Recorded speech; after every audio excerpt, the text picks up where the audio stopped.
Hey, this is Tony with Salt Strong, and in this video we're going to be talking about flats for inshore fishing. I've seen quite a few questions come in as to where you should start, what you should be looking for, and things of that nature. So we'll be talking about that in this video.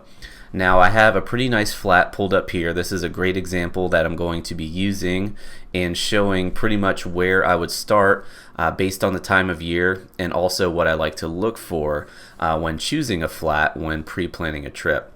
So as far as what I like to look for, let's talk about that first. You notice this flat here, you can see the seagrass right in the middle. That's pretty much a dead giveaway that it is a flat, because flats are usually shallow enough that you have a good amount of light penetration into the water where seagrass can grow. If the water is too deep, you really don't get a lot of seagrass growth.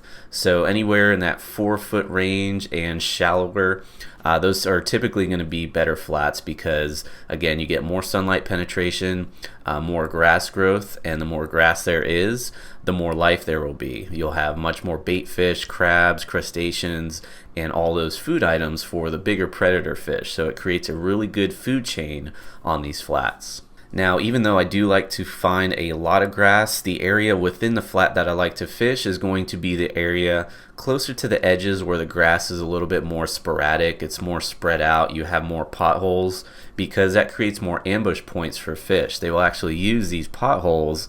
They'll either sit right in the middle of them or they'll sit right on the edge of the grass, wait for something to come by, and that creates a good ambush point for those fish.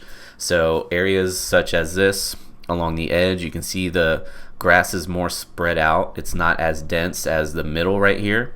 So this would definitely be something I would be checking out along the edge. Also closer to this edge, you can see the grass is a little bit more spread out. Now if you are looking at the map and you see some areas that are sort of spread out near the middle, such as something like that where you can see some potholes, you see some white bottom there, that can definitely be worth checking out as well. When you have really dense, thick grass and you're not seeing any potholes, that can be really tough to fish. The fish might be there, but they're probably going to be buried in that grass, and it's going to be tough to fish unless you use some sort of lure that can help draw them out, such as a paddle tail or a topwater. If the grass isn't too high, that could be a good choice to get those fish out of that really thick grass. But again, like I said, I like to target the areas that are more sporadic, more spread out. The grass isn't too thick. Now, something you'll notice about the edges of this flat, take a look at this edge right here. You'll notice it's pretty deep out here, as you can see that darker color. Then it goes up to a shallow bar right there pretty quickly. It's not a gradual slope such as this side here. You can see the edge a little further out, and then it gradually slopes up to the shallow edge right there. Now this is going to come into play when I'm trying to decide where to fish based on the time of year. In the wintertime, you want to find those quick depth changes, such as this deeper edge right here going up to the shallow very quickly, because fish don't want to travel too far, especially in the wintertime. It's cold, they're very slow, lazy, they don't want to have to travel too far to get food. So when you have a quick depth change like that, those fish can quickly go up to the shallows when those shallows warm up, and then they can drop down to the deeper area when it starts cooling down, such as overnight. So if I am fishing a flat like this in the wintertime, most likely I will target the shallows later in the day, just because those fish will push up later as that sun starts to warm up the shallows of the flat.